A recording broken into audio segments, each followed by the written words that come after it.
My name is Christopher Farina. I'll be moderating our discussion this afternoon.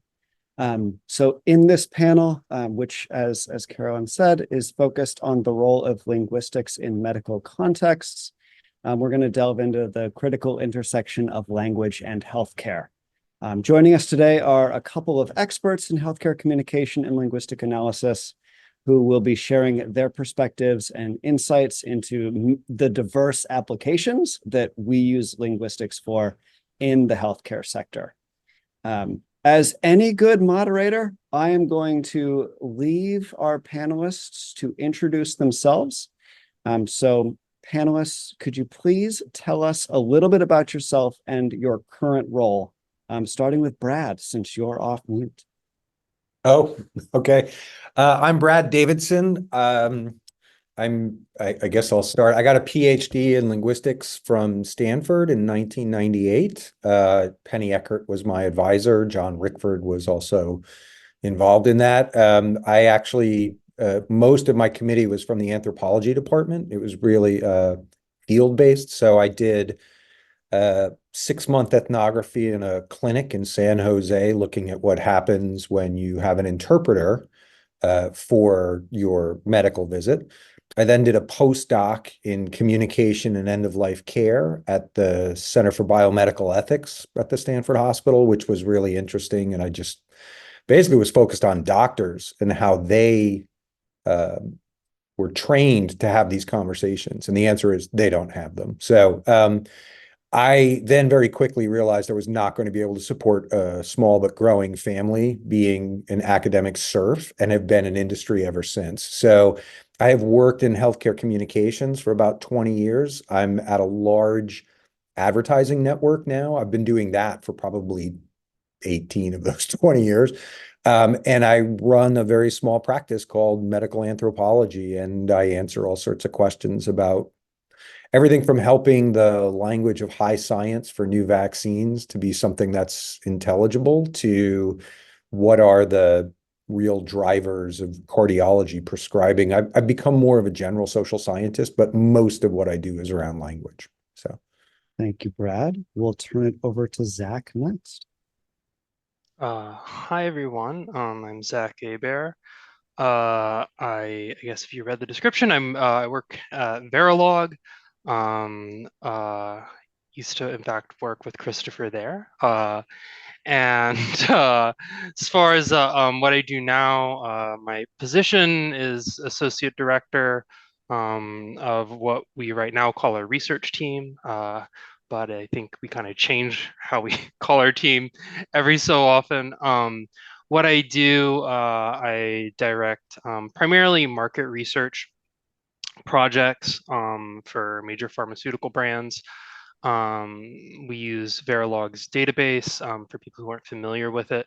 It's the big, I think it's like 200 something thousand now, recordings of in-office and telemed visits, so between patient and doctors. So like I go to my PCP and that's recorded, and primary care physician and that's recorded, and we get that transcribed and da da da.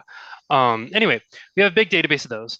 I also do work in the what's called HEOR, or Healthcare Economics and Outcomes Research space, which we've been developing more into. So it's less market research. It's more with like, depending on the project, right? Economists, epidemiologists, physicians, and it's sort of a different mode of research. It's more like scientific research. Really, I guess, don't have to put the scare quotes there.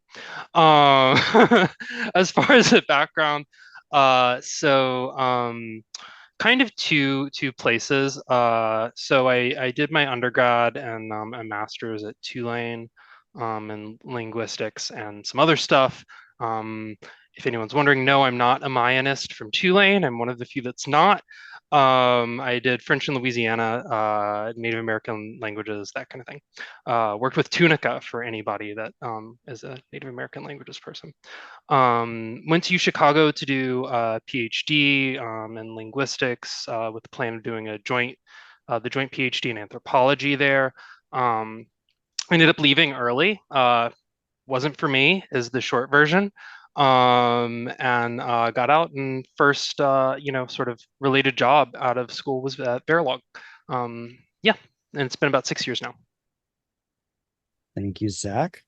Emily, can you tell us a little bit about yourself and your current role? Yeah, happy to, Christopher. Hey, everyone. I know I see some familiar faces, so it's nice to see your names at least here in the chat. So yeah, I'm Emily Sabo. I got my PhD in linguistics from University of Michigan back in 2021 in the dark ages of COVID. Since then, I've worked as a content marketing linguist at a little known language learning app called Mango Languages. And so I made our YouTube videos, podcasts, blogs, that kind of thing. I worked a little bit with the app and the courses itself, but I was mainly more external facing. It was a lot of fun. My current job, I'm a senior data analyst at a company called OptiBrand. So this is like very different. We're a market research based agency. And so we serve primarily healthcare and pharmaceutical companies.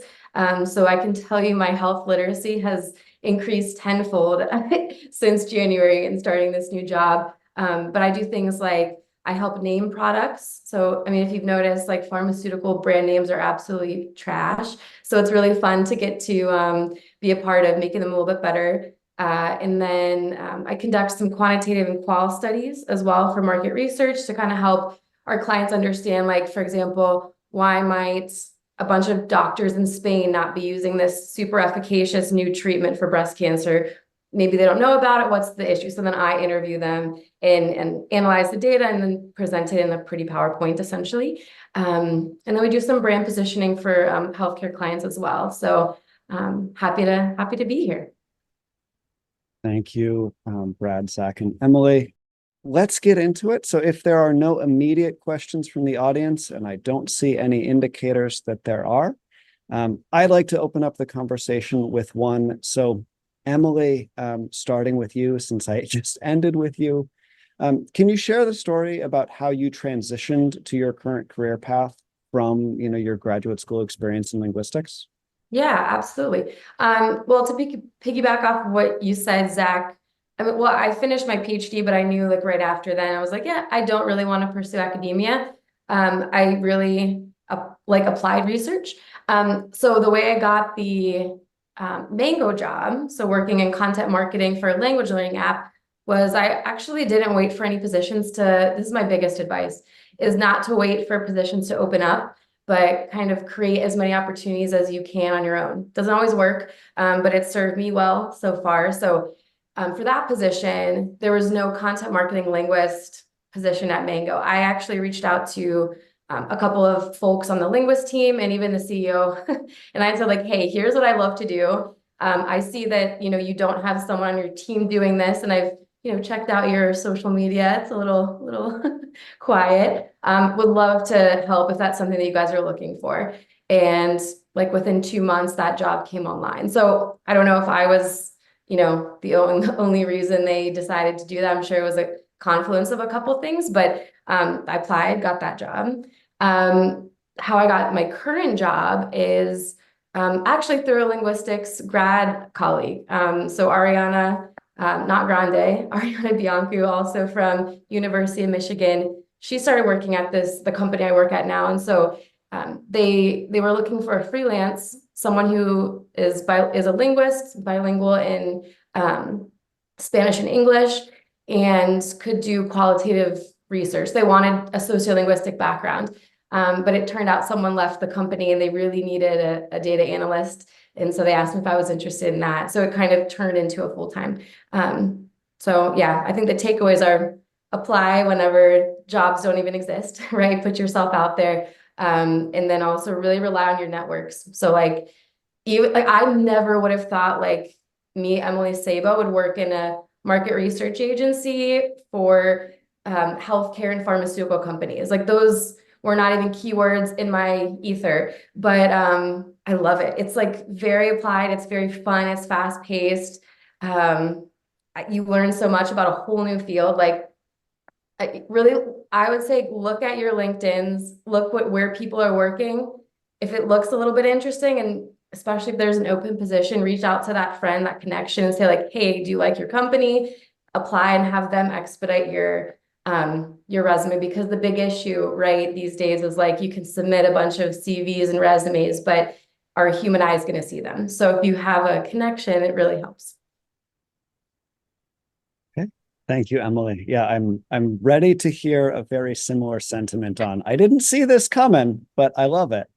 But I'll turn it over to the person that nodded the most during that portion of the answer. Zach, could you tell us a little bit about Oh, your no. story? Yeah, please don't keep that as your decision-making tool, because I'll be going every single time.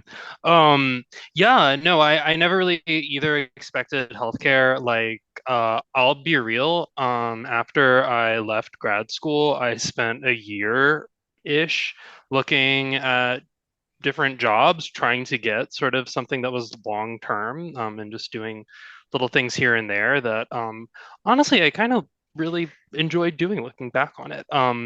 But I came to the role at Verilog through sorry folks, networking. It was through a friend of a friend who worked with Verilog before, and said, hey, I think I maybe know something, that might be right up your alley. And we honestly just went to a Cubs game and kind of chatted for a while. And then she put me in touch with somebody from Verilog, Carolyn Reed, that some of y'all might also know. And we, had a phone call, maybe 30 minutes or so, just chatting. I don't remember actually, to Emily's point, even at the time, if there was a job opening posted. But I know that Carolyn said that they were hiring. Because I remember looking and kind of having trouble finding the posting even. And yeah, said just send your resume over, we'll get you in the system. And the interview came from there. And this was after, I mean, countless, applications getting thrown into black holes and things like that. So I'll, give my boilerplate advice, like always reach out to people that are at a company you're interested in a role that are already in a role that you're interested in. If you have anything remotely in common with them, worst case is they're kind of a jerk and they say something mean back to you. Best case is they reach out and they're happy to talk. And I think it's going to usually be that person. If if anything, a lot of companies, especially bigger ones like Verilog, Verilog's sort of umbrella corporation, has like recruitment bonuses and things. So it's in everybody's best interest to, have roles filled with people that they believe in. Okay. Thank you, Zach. And to conclude with Brad, who I have given the most time to think about this because he has the most time to cover.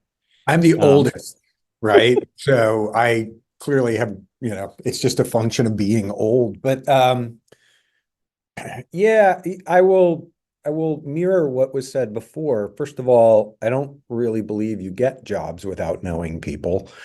I'm going to defeat that with my second job story, but certainly my first job was Will Laban, who I mentioned to you guys before. He was a phonetician. I'm not even into phonetics. I took a class with him, but just a good guy. And there was a naming company north of San Francisco called Lexicon Branding, which had sort of a penchant for hiring linguists. And that was my bridge, right? Like Will put me in there. But that was very good learning for me. So I'll sort of like bridge into another part of the story, which is when you get to a corporate environment, you will find that there is a lot of unfamiliar stuff going on. Like, how do you handle clients and how do you handle the money and all that sort of stuff? And it was a 3-year crash course essentially in branding and business travel. So funny anecdotes about, do we share rooms? Because as an academic linguist, you do, but as a business traveler, you don't, and that sort of stuff, right? So just lots of stuff I didn't even know about. But the real first, lifeline was Will working at that company at part-time, going, there's an open gig. And I think what Zach said is also true. Certain companies are always hiring, even if they don't have an open rec. If you fit what they need, they will find a spot for you. The second job I got was actually the precursor to Verilog. It was a thing called MBS Vox, which I don't know if you've ever even heard of that, Zach, but it was at a WPP company.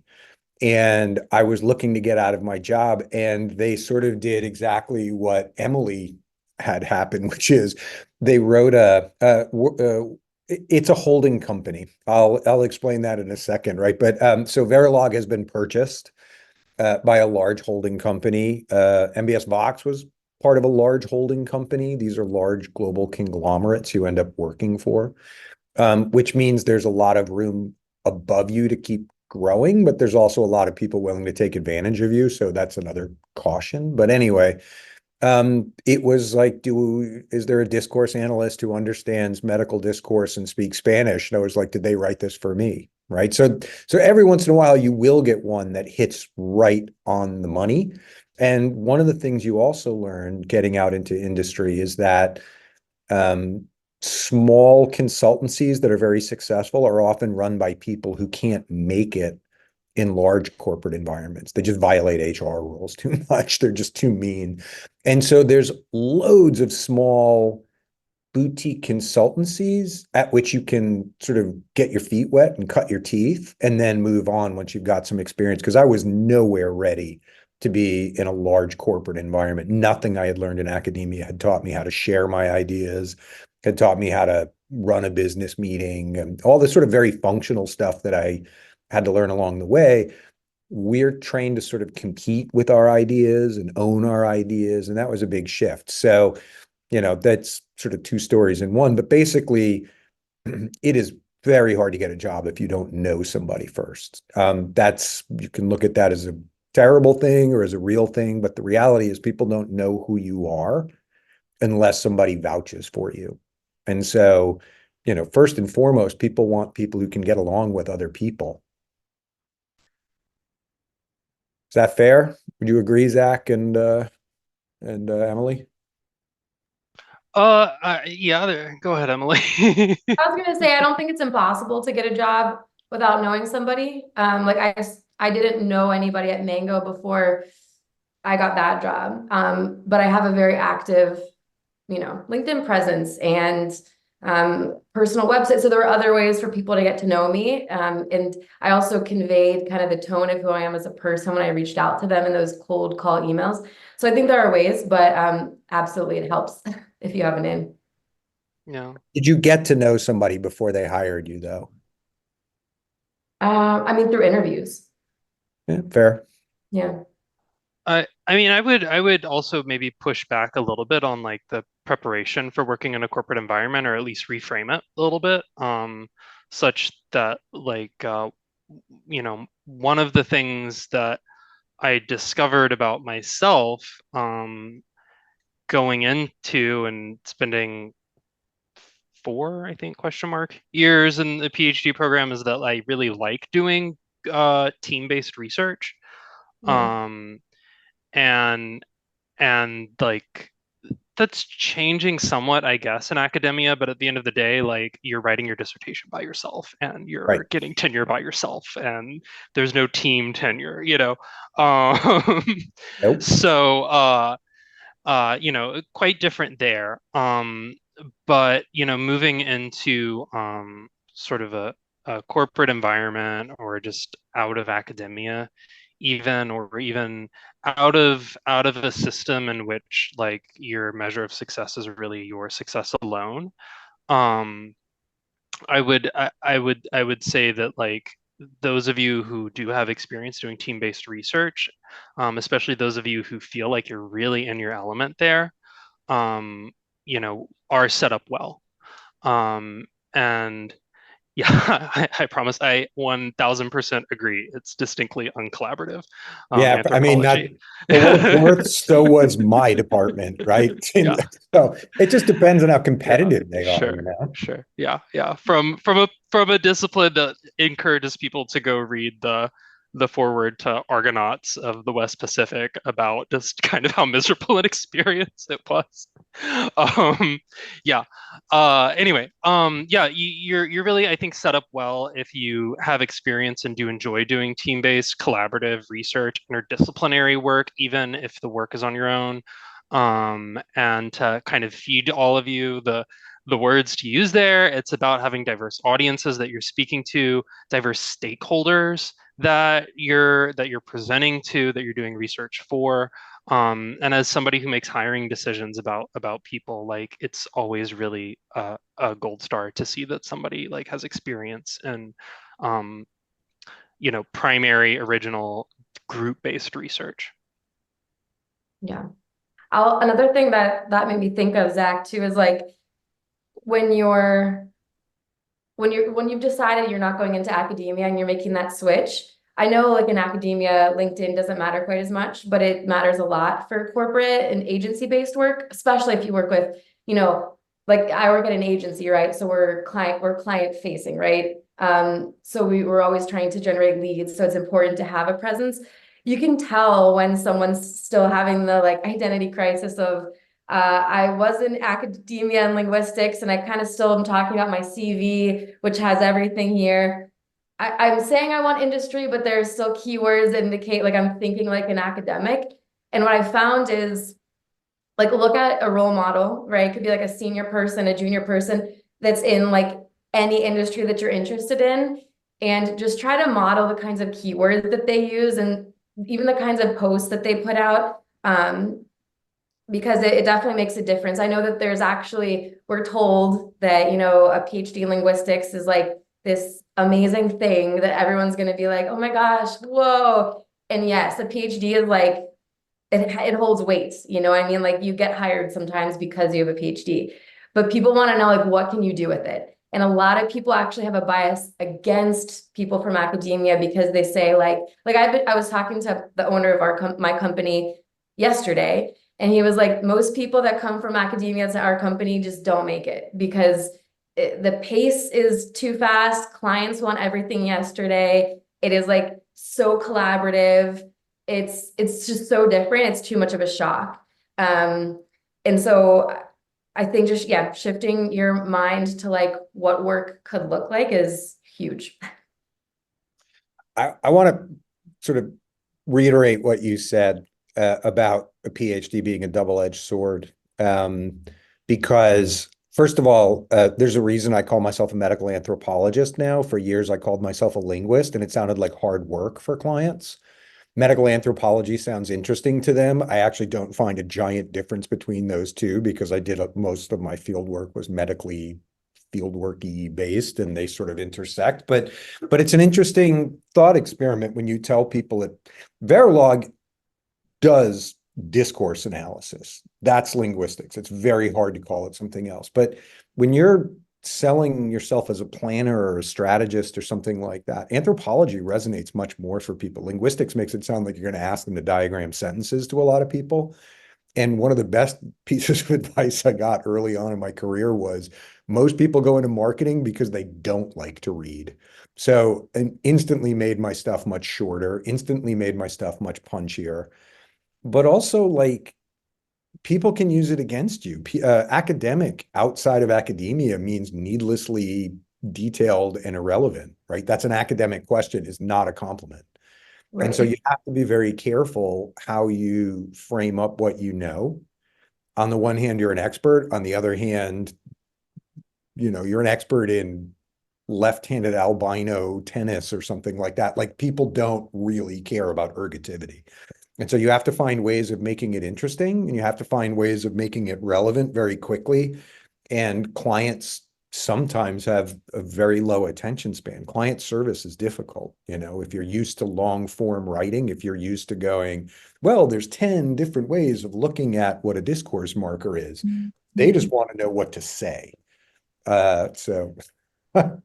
Yeah, ergativity. Whenever anybody asks me for a useless fact about linguistics, I'll be like, let me tell you about ergativity. And that usually kills it, right? But I have a handful of ones that I go to like I'll be honest, occasionally I actually pull them out to give the sense that they've gotten their money's worth, right? When I'm advertised as a linguist and coming to an advisory board, talking to clinicians, they want to know that I'm an expert because they respect that. And so you very early on, you throw a couple of things out there, but then you have to sort of dial it back to its style as audience design, right? Nothing has changed in that. You've got to hit your audience where they live.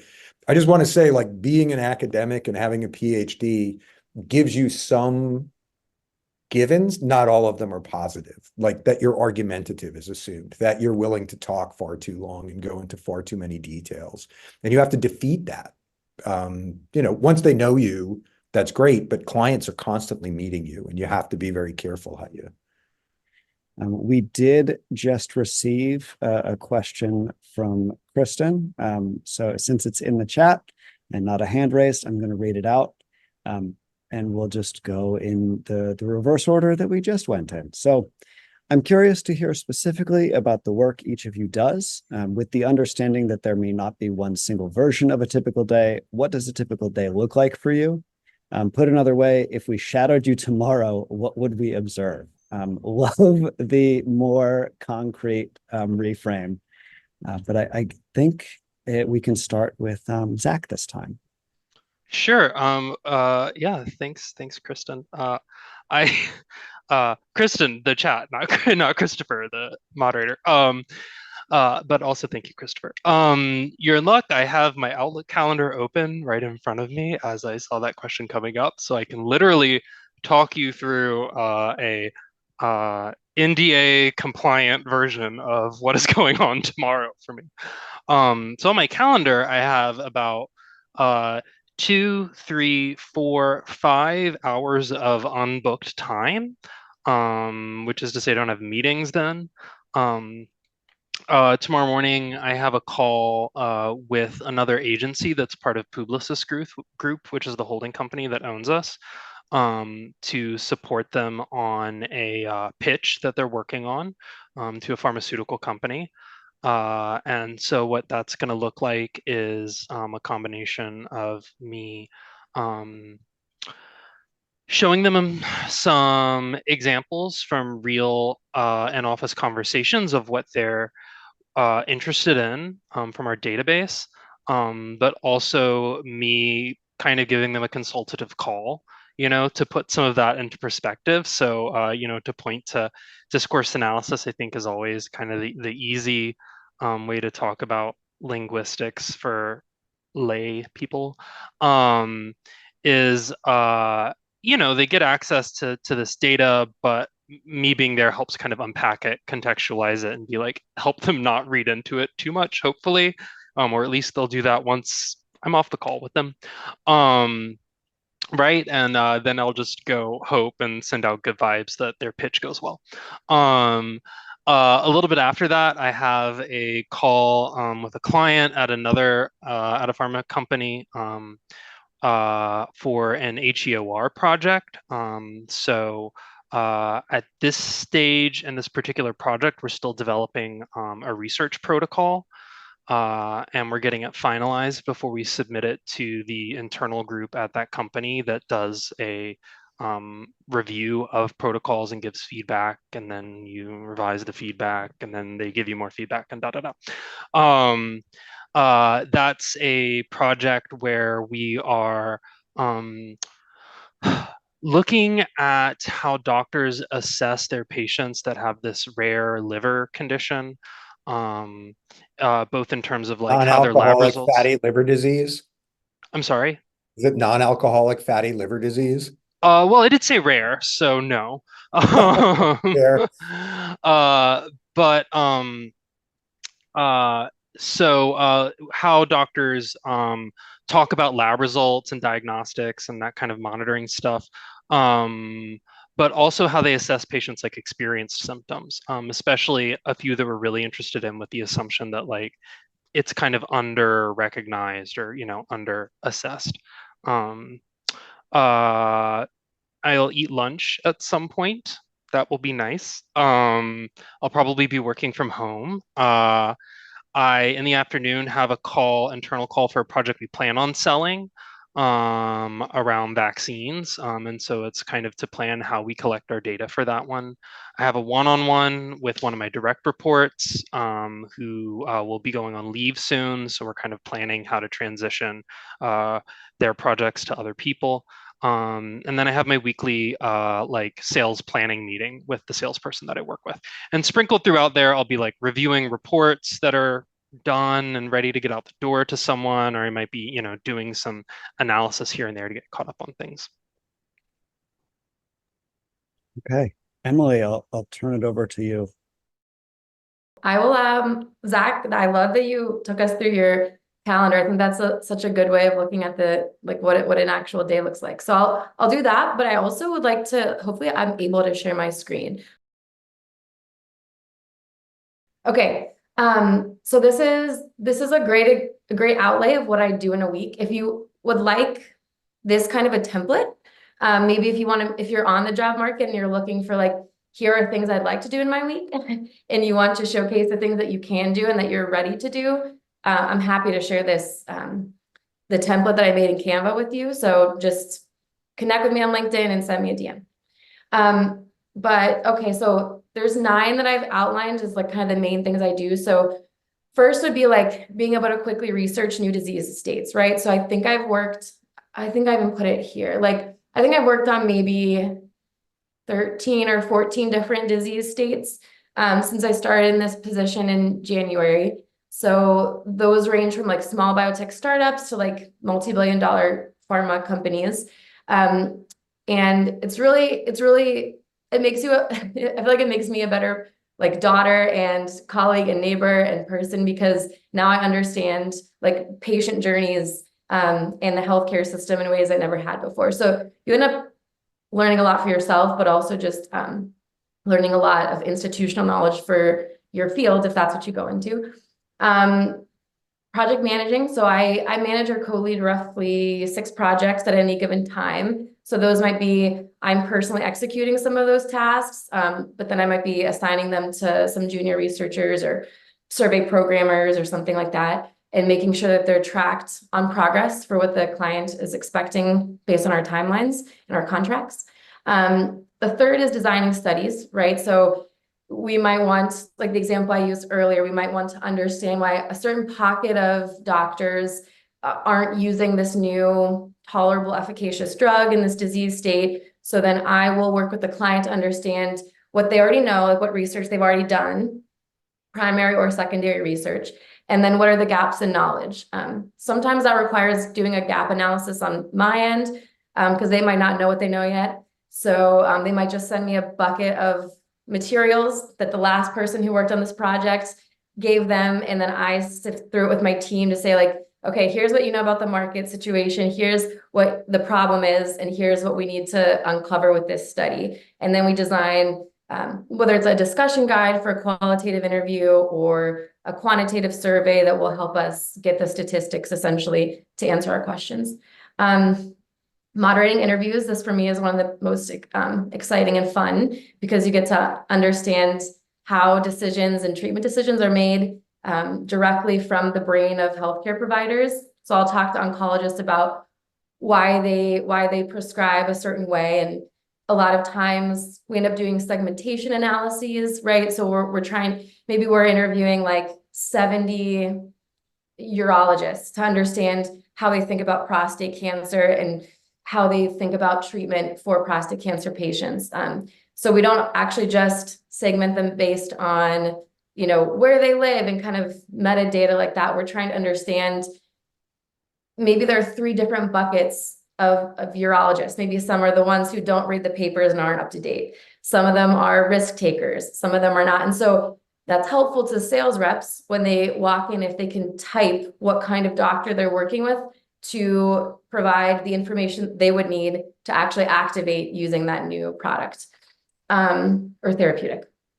Of course, all this research has to go somewhere. So analyzing the data and then building reports, usually pretty PowerPoints.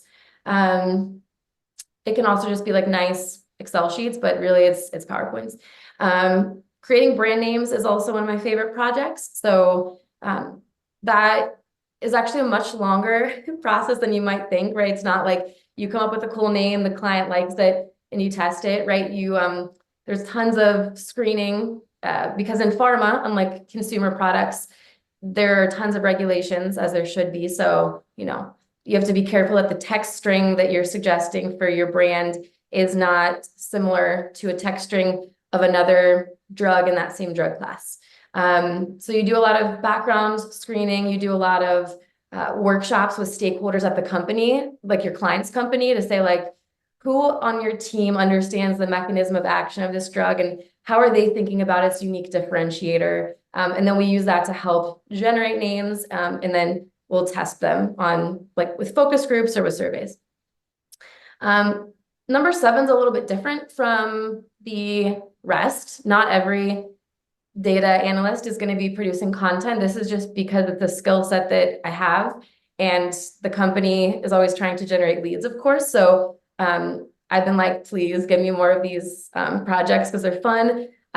So this is providing front-end content, right? So like the client might find looking at spreadsheets very hard to understand, right? And so they're not using our dynamic dashboards as much as they would like. So then I will provide like a fun, engaging video of like, if you have this question, click on this tab, right? So little tutorials.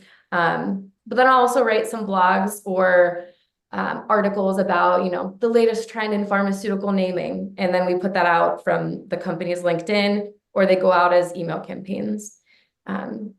Number 8, generate leads. So I go to conferences, meet people, connect with them, set up pitch meetings, create the pitch decks, follow up. And then we have someone else who takes care of like writing the statement of work and working with the budget and things like that. And then managing client relations. So again, if you want this kind of a template, I'm happy to share with you. Just ping me on LinkedIn. I'll stop sharing my screen. And I know I've talked a lot, so I'll make what my day tomorrow looks like very short. Just to give you an idea of what it looks like tomorrow, I'll be assigning some tasks to my junior data analysts on a project that is for social media listening, which I haven't mentioned yet, but that is another kind of project that we do. So we'll listen to like what patients are saying about their unmet needs, and then share those with the pharmaceutical, or like responses to a new product launch. Like, are patients liking this? Are they not? Then I am going to be figuring out what kind of cuts. So we have basically for each project, we have tons of data, and we have to figure out the best story to tell. So I'll go through and look at the data and say which kinds of different cuts of the data we need. And then we have someone who will pull that data for me so I can start building the deck. And then after that, I have 3 separate client calls for different projects. Basically, those are updating the client on where the project is. And one of them is providing a report readout. So explaining kind of the final results of a project. And then I have an internal meeting after, which is a working meeting. So that is much more than enough from hearing from me. So I'll mute now. No, thank you. Thank you, Emily. Brad, I hope this has taken you back in time on what your earlier career was like. But can you set the expectation for what someone's later career is a little bit like? It's a little different. It's not wholly different, but it is a little different, right? So I don't do as many, for example, client readouts as I used to. So what Emily just described was my day when I started, for sure. Just a lot of like report and stuff. I think one thing, listening to Zach and Emily and myself, like content creation is a big part of what we're able to do well as trained academics that many people struggle with, right? So when they tell you like writing is a good transferable skill, it is, but also what to write about is a transferable skill. Like we have things to say. And so the ability to look at, everybody's curious about what GLP-1s, right? The Wegovy and Ozempics are going to do and what they mean. I'm a linguist. I'm an anthropologist. I'm very interested in symbolic meaning, right? And so I often get asked to give the symbolic meaning of hair, right, for an alopecia pitch. So alopecia is condition where you lose your hair. I had a beard, much like the other two guys on this up until about a year ago. I got COVID and I got alopecia in my beard. Had no idea that could happen, right? So, but what does hair mean, and what I don't know what that influences in terms of strategic thinking for the advertising that goes out. That is a big part of my day. What does the culture of doctoring look like these days? Remember, my field work was in hospitals following professionals. Doctors have gone from independent professionals to employees, just like academics, sadly. And so, the old joke was hospitals are a place where doctors share a parking problem. They were basically franchisees at hospitals, and they ran their own businesses. They are now fully employed by the medical systems that house them, let's say. That's a wild shift. And as an anthropologist, really interesting to see the role of expertise change, the role of our healers change, the locations where things happen change. We'll get vaccinated at a minute clinic, but we won't do a pap smear or a rectal exam, right? You need like the space, the location where you do these things, who does them. It's all very, very, very interesting. Christopher just keeps like translating all the acronyms that we throw out there, but I'm doing my best. It's I not would say easy. I know that's great. It's great. I kind of keeping an glucagon eye like out to see what we get peptide 1. next. Right? So glucagon like peptide 1 also doesn't help you. Well, I think one of the things that probably is true for all of us as well is you become very conversant in a language that's very unfamiliar, but it's actually not that hard. And once you learn it becomes a secret weapon. Like I'm at the other side of, 20 something years. I've interviewed every type of doctor there is at least 5 times. And so when they come back to you and go like, oh, well, what's this in oncology? You have some triangulation. It does feel a little bit like being a senior academic. Like I've worked in oncology for 3 different waves of revolutionary new products, targeted therapies, immuno-oncology, CAR T. And so it's interesting to watch how they assimilate these new products, and there are patterns that evolve. And so, the longer you stay in an area as a strategic planner and you can write what a strategic planner is in the chat, right? But it's a function in advertising. It's basically a research function, and it's an insight function. And the longer you do that, the more valuable you become because you have these sort of triangulated sources. So I do a lot of content creation. I do a lot of high-level analyses. I don't do nearly as much granular analysis as I used to. And I have a podcast that we put out that is about taking the BS out of behavioral science. That has led to a lot of people in the company, it's a very large company, wanting to be on the podcast. And so we get them on and we interview them about stuff. So I feel like I do a lot of academic type stuff for more money and for no paper grading. On the other hand, I'm doing it so that someone at Pfizer can marble the bathroom on their 3rd yacht. So there's like definitely trade-offs morally, but you're engaged in very interesting stuff, I would say. I'm pretty happy with the types of stuff I do every day, but then you start getting into things like corporate politics and stuff, and that's politics or politics, man. Like That happens in academia too, right? I was just Like, going to say that can be a drag, and Kissinger had That's that great line of academic politics are so fierce because the stakes are so small. At least you're talking about living wages that you're fighting over, not like some $3,000 per semester course load. I do teach at now that night. we're off the topic of just general daily responsibilities, I want to bring it back to Robin's question. So Robin, can you take it away? I am wondering, my background is I've been a business writer and editor for about 30 years now. And a lot of it was med tech, biotech, pharma, drug discovery, things like that, all with Swedish clients. So I'm introducing I have the English expertise. But in fact, and Brad just started talking about this, about the role of being a translator. And I'm wondering if it is interesting to cast this profession as, whether it's content generation or reporting or branding, the role of the linguist in an organization like this is actually being a mediator or a translator between a specialist group on one hand, they are engineers who developed a med tech thing or a new drug or a special electronic scalpel for a surgeon.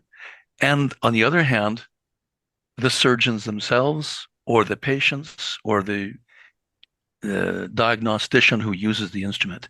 Is that a good way to characterize the role of a linguist in your organization? Are you a mediator, a bridge builder, a translator? I'll hop in first here. I'll give my cynical answer, which is, here in neoliberalism, we're all translators and bridges and connectors of everyone to everything all the time.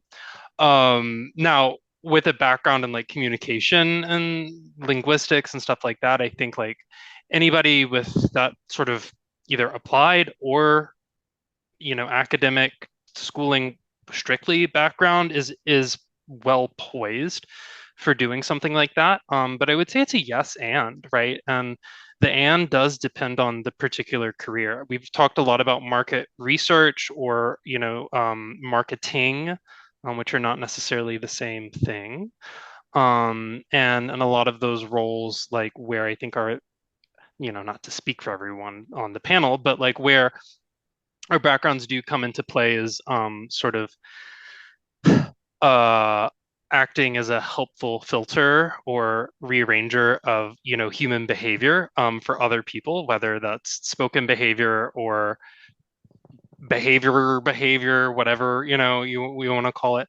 But I think we do other things too that draw on our skills, and some of those really are like traditional research, right? And some of it is writing not necessarily in a translational mode, but in a explaining what's more important kind of mode.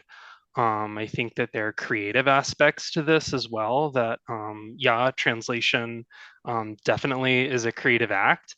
But I think when I say that, I mean creative more in the sense of like advertising creative, like coming up with ideas and ways of conveying things through imagery and pointing out what's important. And I think Brad kind of touched on that with alopecia. Anything in dermatology is always a great example too, because it's so quickly relatable for people.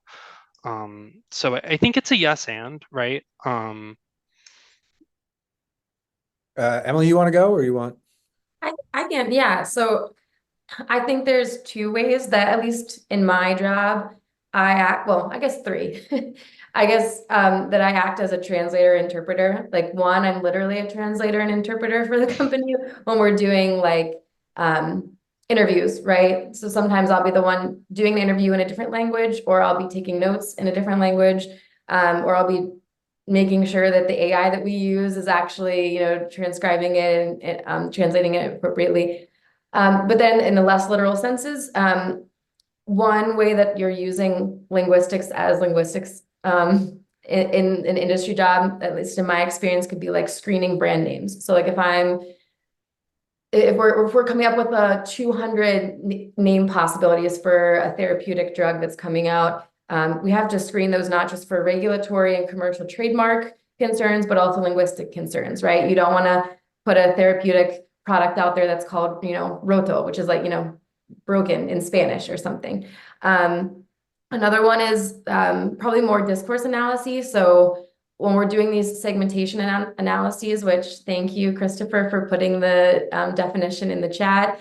When you're trying to understand kind of what kind of a person a doctor or a patient or caregiver is, and you're trying to put them into a bucket to kind of categorize and understand them and label them, it's not necessarily the answer. When you ask them questions in these interviews, it's not necessarily the answers they give you and exactly what they say. It's like what they also don't say. It's how they say it, right? They can say, oh, I'm a patient-centric doctor, but then the way they talk about their patients is actually very paternalistic. So all of those things, these sociolinguistic kinds of language and dialect and discourse marker translations come into play huge, for sure. Yeah. Yes. I think there's, first of all, again, I agree with, Zach and Emily and what they said. I also, so I'll move to a slightly different area. There are times when I am specifically translating science into things that can be understood. And if you guys aren't aware of it, SUNY Stony Brook has something called the Alan Alda School for Communicating Science, believe it or not, right? And it is, for those of you who don't remember Alan Alda, he was on MASH, but then he was the host of Scientific American for several years. And there's a video of him, if you go to the SUNY Stony Brook Alan Alda School for Communicating Science, there's a video of him explaining that what struck him during his tenure at Scientific American was how inarticulate scientists are at conveying the beauty of the science that they've created. That they see it themselves, but then when it comes to talking to people, they talk binary or just something very dull. And the example I always use is, for the longest time, people talked about gravitationally collapsed stellar objects. And then like 65 years afterwards, somebody said, what about a black hole? And suddenly Disney made a movie about it and everybody knows about it, right? And I use that example with clients a lot to say, what's your black hole? Nobody cares that you're a CGRP receptor antagonist. Nobody even wants you to tell them what calcitonin gene-related peptides are. If you don't already know what they are, nobody cares. And so getting them to understand that communication is about the intended effect on the audience, not being accurate, is a real leap for doctors and scientists in general. And so that's one of the more gratifying things I do. And I saw Zach put a publication in the chat. We just went through this exercise with a vaccine for RSV, which is an infant virus. Now, my daughter, I have 3 kids. My daughter spent 4 days in an oxygen tent. I had never heard of RSV before that, right? So I have a personal stake in this. And the newest vaccine is a monoclonal antibody. Well, again, none of this means anything to you guys, but in our world, monoclonal antibodies are for things like cancer and lupus. So the idea that you would put a mAb in an infant's arm, a baby under 1 year, was probably terrifying to pediatricians. And so we literally, this is early stuff. There's a lot of technical stuff about what goes into the label of a drug, but we basically said, you launch as a mAb and you're going to see a very long runway before this gets taken up. The language will be a barrier. And we actually got them to, there's a peer-reviewed publication out of it to call it a direct long-acting antibody. It directly provides antibodies against a circulating virus that your immune system is too immature to provoke into creating those antibodies. So we're just going to slam them into your body. Slam them into your body is not technical terms, right? But I think slam them into your body is the exact right. It's the exact right term, right? Yeah. So since you can't create them, since infants under 1 year their immune systems are too immature to react to an immunization of this type, you just have to give them the circulating antibodies. That's a very easy story to tell if you don't start with monoclonal antibody. Yeah. So that kind of stuff I find incredibly gratifying, because even if it's a small thing, if you can help accelerate the uptake of vaccines, which Zach mentioned them, they're so interesting, right? Like Gardasil as the sex vaccine is fascinating.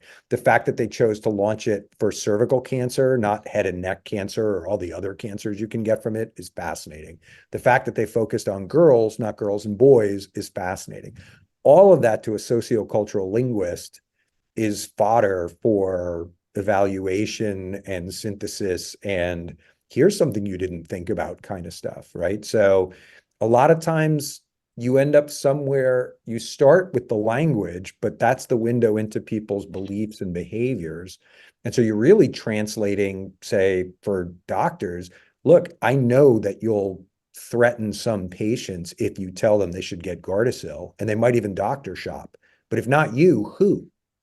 Right? You took the Hippocratic Oath and you come out with that and they go like, huh. So you're in this sort of interesting observation role where you can point out logical fallacies in behavior, which we all have, but for doctors can be really bad.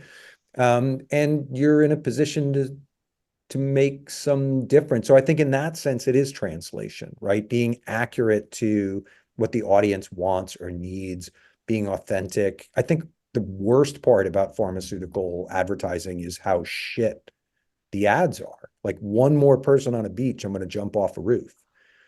So it's funny, after you said that, something that I was thinking about since you were talking about this particular monoclonal antibody for RSV is that an exercise that I would encourage everybody here to do, you probably have already done it even, that I think will give you quite a bit of insight, not necessarily into what we do every day, but into kind of the mode of thinking that's out here in marketing land, especially pharma, is when you see drug names and when you see drug commercials and when you see like condition awareness commercials, here's that secret. Most of them are sponsored by a pharmaceutical company that has a product that's coming out that's related.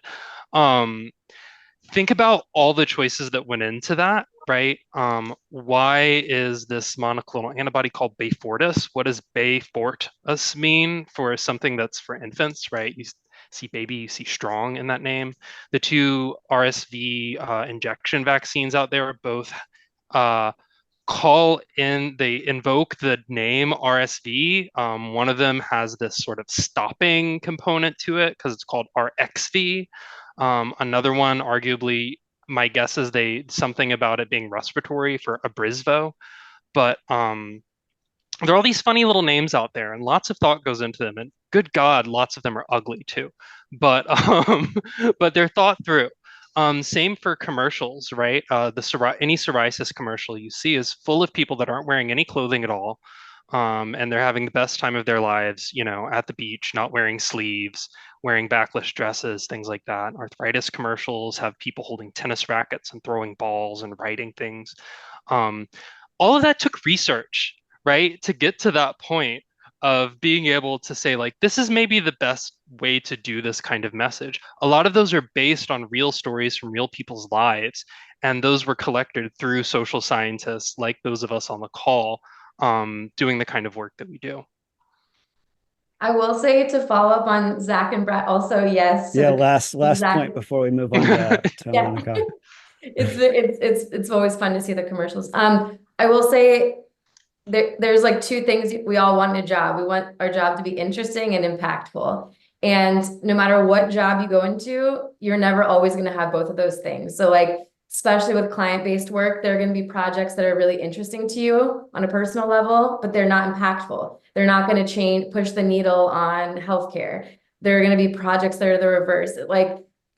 I think in academia, we're trained to think like we're supposed to be so passionate about every project that we have, and it's supposed to change DEI in some way. But like the nature of everyday work, especially in industry, is like some are really impactful. Like you're actually helping to create branding materials for drugs that actually need more awareness so that people will know how efficacious they are. But sometimes you're just helping the third to market client make as much money as the first two, so. Yeah, I mean, let me just say for 1 second, because I do get the, like, you work for the devil thing. And I'm like, first of all, they don't sell tobacco or firearms. Second of all, Exactly. when people point out that doctors go to, say, a conference and then come back and start writing the drug, that's the point. I won't apologize for that. If it's a better drug and it does a better job, then that's what we're supposed to do.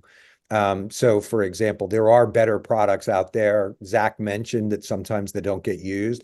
Sometimes that's a pricing thing. Sometimes you have to convince people that the generic, angiotensin receptor beta blocker thing isn't as good as the new branded medication, but that's where HEOR comes in. HEOR is literally calculating the value of drugs versus human lives. It's an ugly secret, but it's true. There is a number put on a year of healthy living. And if you charge your drug more than that, they won't pay for it. They will tell you what a human life is worth for a year. And that's exactly the algorithms that they work on. You can love it, you can hate it, but if you get to work on them, you can actually work towards making sure people have access to medications that will help them. I think also, Emily mentioned things like, the underserved. There is a lot of tension in my mind to the lip service paid to certain things versus the reality of where people will put their resources. But you can do good work. For certain companies like Vive for HIV are committed to eradicating HIV, and those feel better. Like sometimes just paying your mortgage and putting braces on your kids' teeth is why you do it. Nobody mentioned actually getting paid, but that's really why we do these jobs. You know, we like them, they're interesting, but they do pay better than academia as well. I don't want to hide that part. You know, I was offered a tenure line job at the University of Sydney. It was so low paid and so not worth it to drag my entire family across the globe for that. So I just want to, I know we're coming up on time. I just want to say, like, there are other things to do out there. And both Zach and I have put publications in the chat.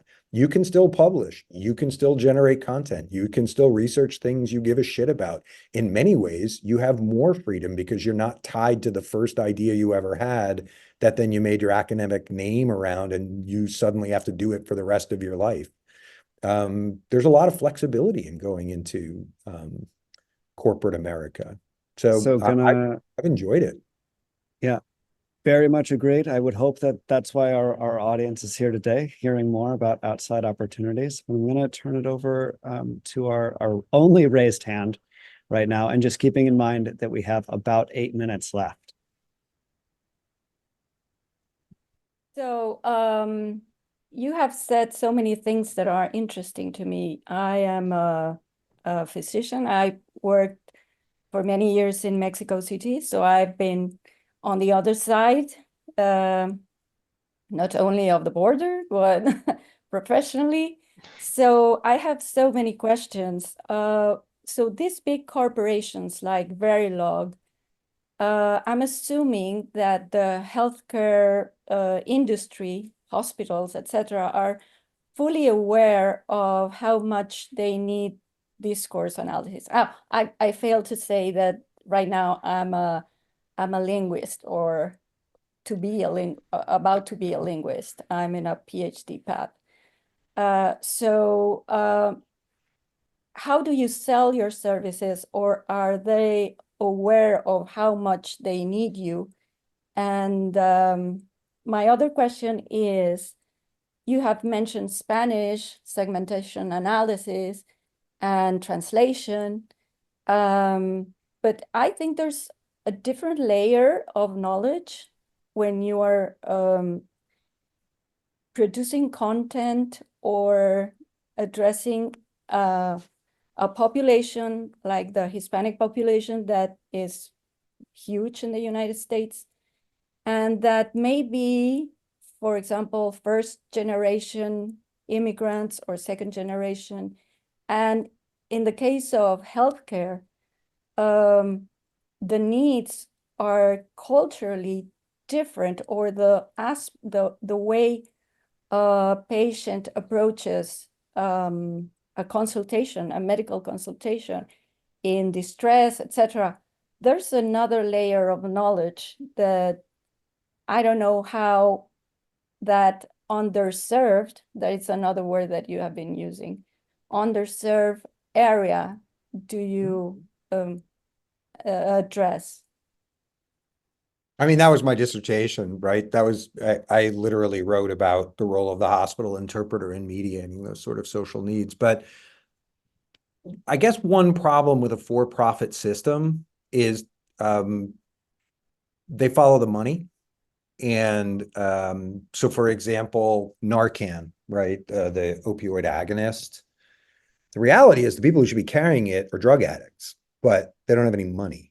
So, you know, you're asked then to find out how can you get Narcan into people's medicine cabinets because they're on a chronic opioid prescription. But those people overdose, but not the way that drug addicts overdose, right? So you do find yourself in a weird spot. And the problem with recent immigration is that indexes very closely to poverty. And so there's not enough money there for the big pharma companies to care, but you can end up working in soft money.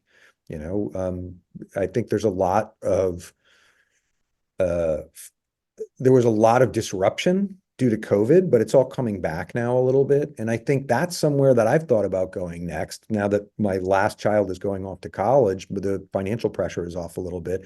I've thought a lot about going to like a soft money nonprofit and actually getting back into something that's a little less profit driven. Yeah, so Promise just sort of in the chat made the one sentence argument for why going to soft money is hard. You spend 50% of your time writing for grant money. So it's tough. I don't know. I mean, I think I don't want to put words in Zach's mouth, but Verilog's in the same boat. I certainly know them very well, or did. And, you know, you go where the money is. I'm sure most of the products Zach's working on now are on patent, not off patent or about to launch. Is that fair, Zach? Yeah, I think it's on the whole fair. There was a question in there as well about like just awareness of this kind of stuff, right? Yeah, fair. I'm not like I'm not going to tell you yes or no about the answer there. The answer is I'm not totally sure. I think there's a challenge that's in there that is not necessarily one that from our side we can easily solve. So I'm sorry, everyone, this is getting a little bit away from careers here. But it's just what goes into physician education to begin with, and what kinds of people are encouraged to become physicians, and what kinds of people, I'll say, are allowed to become physicians, in the sense of like what sort of support is there in place for them to do that, you know, and sort of the needs that are placed on them through, you know, from day one, right? I mean, even getting into med school kind of needs, but as students, when they're no longer students, you know, as residents, things like that, it just doesn't put that sort of humanistic set of values kind of at the forefront, or near the forefront often, other than in sort of box checking kind of ways. So I think it's there, and a big challenge from our end, which is to say, like a company like Verilog, for example, but any for-profit company is right there in the name, for profit, you know, and so it's finding a way to make it cost effective to do that. And like as that problem gets addressed, and I think there are little gains that are being made all over the place all the time around it, there will be more of that kind of need that becomes like visible to people that aren't us, but it'll also start getting addressed. And yeah, I know For this is example, go in ahead. Verilog, do you, all the discourse analysis that you do, is it all in English? It's primarily in English, and again, that's largely driven by like our own capabilities. That's not to say that like pharmaceutical companies, for example, are not interested in pursuing work in other social, you know, sociolinguistic, as in social and linguistic, not just sociolinguistics contexts. But to some extent, every time you have another audience, you need to rebuild that capability, right? Like my French is fine. You don't want me being the person that speaks for healthcare in France. Right. You Yeah. don't, you know. Emily, can we turn it over to you for our last minute before we close out? To me? Yeah. Yeah. Oh, yeah, absolutely. So to answer your question, Monica, I think like pharmaceutical companies, when we're advertising our services, it depends on the kinds of projects we're looking for. So like if we're looking for, or if the client, you know, is looking for straight up market research, how to make more money, demand studies, talking about linguistics is like not on their radar at all. If like having a linguist with a PhD, it's not interesting. If they're doing message testing or naming, they're like, ooh, you have a linguist with a PhD? Hell yeah, that sounds like something we need. So it depends on the nature of the work. But we do have global projects. I mean, my company is small. We have like 30 people on our team. We do global projects all the time, so not just in English. And that doesn't mean we have in-house capabilities for all of those, right? We have like maybe 10 languages covered between all of us. But then we have contracted translators that we rely on. So we do have a big network of them as well. And I think a lot of the message testing stuff where we think about like intercultural, linguocultural communications comes into play when we're talking about how there's like we will track the disconnect between what a patient journey is and what the healthcare provider says the patient journey is, and then try to reconcile that in the message testing if it's a consumer-facing product or a healthcare provider product. So it's Can I very just- Thank you. One thing Yeah, about that. thank you and for then the we- very concise answer. We do have to call it as we Oh, are never 1 mind. minute over. I want to thank you, Emily, Zach, and Brad, for sharing your experiences, your perspectives. I have had a gay old time trying to keep up with the chat. But thank you all attendees for your time, attention, those of you who have questions. And as we all prepare to leave, I reposted everyone's LinkedIns. I would encourage everyone to connect with us and each other on LinkedIn.